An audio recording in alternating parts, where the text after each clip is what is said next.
ये कहानी है उस मैच की जिस दिन पुराने जख्मों का हिसाब हुआ था। ये कहानी है उस दिन की जब एक ने बदला लिया तो दूसरे का घमंड टूटा था। ये कहानी है प्रतिशोध की, एक कहानी है बदले की। आज हम बात करेंगे इंडिया पाकिस्तान के उस मैच की जिसमें दो टीमों के अलावा दो प्लेयर्स की भिड़ंत थी। साल था 18 जून 2017। चैंपियंस ट्रॉफी का final match, the black day of Indian cricket history. एक ऐसा दिन जिसे हर इंडियन क्रिकेट फैन भूलना चाहता है। एक ऐसा ऐतिहासिक मैच जिसे पाकिस्तान सदियों तक याद रखेगा। एक ऐसा महामुकाबला जिसे पूरा विश्व देख रहा था। लेकिन इस मैच के बाद किसको पता था कि कहानी यहीं से शुरू होगी। उस मैच में भारत ने टॉस जीतकर पहले गेंदबाजी करने का डिसीजन लिया। एक बार फिर से भारतीय टीम के इरादे साफ थे, सबके चेहरे में जश्न और जुनून था। लेकिन इस बार भारत का दांव भारत पर उल्टा पड़ गया। पाकिस्तान भी पूरी तैयारी के साथ ग्राउंड पर उतरता है और पाकिस्तान की सलामी जोड़ी ने पहले विकेट के लिए 128 रन बना डाले। किस्मत कहे या किस्मत का साथ, बुमराह की वो नो बॉल और उस नो बॉल की इतनी बड़ी कीमत भारत कभी नहीं भूल पाएगा। मूवी के अलावा चैंपियंस ट्रॉफी में पहली बार इंडियन पेस अटैक पानी मांग रहा था। कोई विकेट को तरस रहा था तो कोई रन बचाने को देख रहा था। ये वही इंडियन पेस अटैक था जो चैंपियंस ट्रॉफी में पहली बार एक एक विकेट को मोहताज था। फकर जमान और मोहम्मद हाफिज ने मिलकर पाकिस्तान को 300 के पार पहुंचा दिया। भारत को चैंपियन बनने के लिए 300 गेंदों में 339 रनों की जरूरत थी। गेंदबाजों ने दिल तोड़ दिया था, लेकिन भारतीयों का घमंड अभी भी नहीं टूटा था।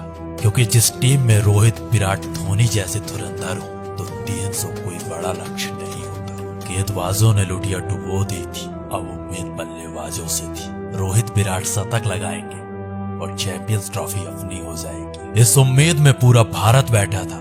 लेकिन किसको पता था कि इस बार टीवी पाकिस्तान में नहीं, इंडिया में टूटेगी।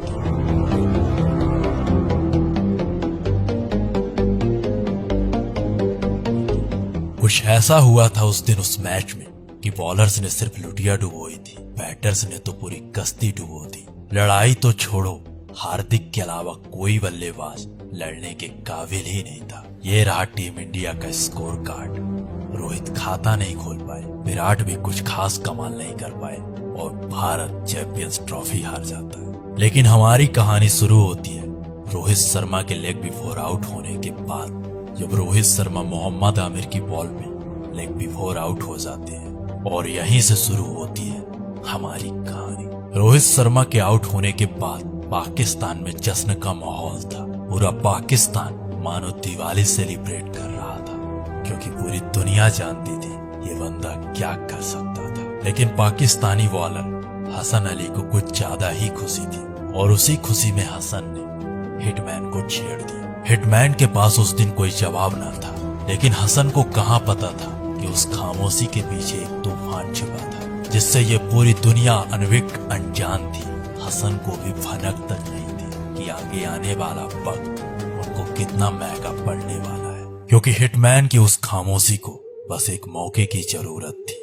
हिटमैन के आउट होने के बाद पूरी टीम इंडिया ऑल आउट हो जाती है। एक के बाद एक बल्लेबाज आउट होते चले गए। हार्दिक को छोड़कर सभी पानी मांगते नजर आए और भारत उस दिन पहली बार आईसीसी के किसी टूर्नामेंट में पाकिस्तान से हार जाता है। ये हार इतनी बड़ी थी कि आज भी भारत का बच्चा उस दिन उस मैच को नहीं भुला पाया। दिन बीते, साल बीते, समय बीता, एक जश्न में था तो दूसरा इंतजार। वक्त का पहिया घूमा और एक बार फिर से वो दिन आया जब भारत पाक आमने सामने थे।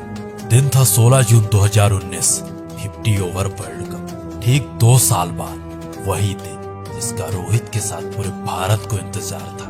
जिस शर्मनाक हार के बाद पूरा भारत टूट चुका था, अब वक्त आ चुका था बदले का। मैच शुरू होता है एकदम बेहद अलग अंदाज में। इस बार टॉस पाक के हक में था और डिसीजन भी पाक का था। पाकिस्तान के वही बॉलर, वही बॉलिंग अटैक एक बार फिर से भारत के सामने थी। पाकिस्तान की बॉलिंग वहीं से शुरू होती है जहां 2017 में खत्म हुई थी। भारत के वो घाव अभी आज भी जिंदा थे।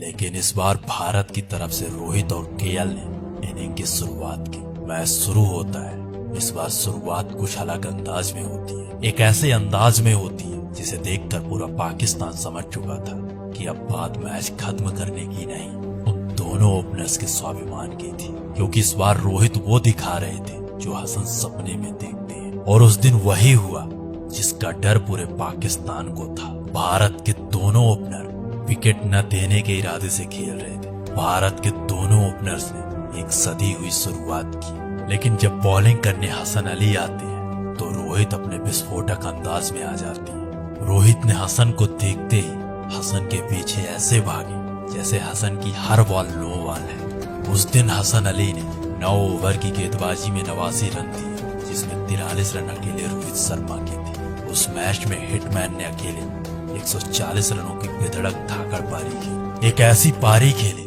जिसे देखकर पूरा पाकिस्तान कांप उठा था। रोहित शर्मा की अपराजित पारी की बदौलत भारत एक शानदार स्थिति में था।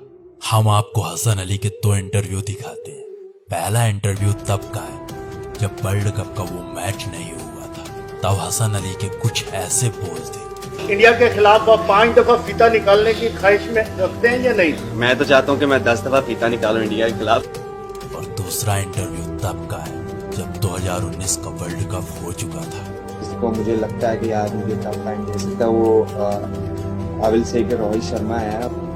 दोनों में अंतर बस इतना है कि पहले इंटरव्यू में हसन अली भारत के 10 में से 10 विकेट उखाड़ना चाहते थे, और दूसरे इंटरव्यू में बंदे के बयान बदल गए, बंदे के हालात बदल गए। उस मैच के बाद उन्होंने कहा था कि जब मैं सो रहा होता हूँ तो रोहित शर्मा की बैटिंग मेरे सपनों में आती।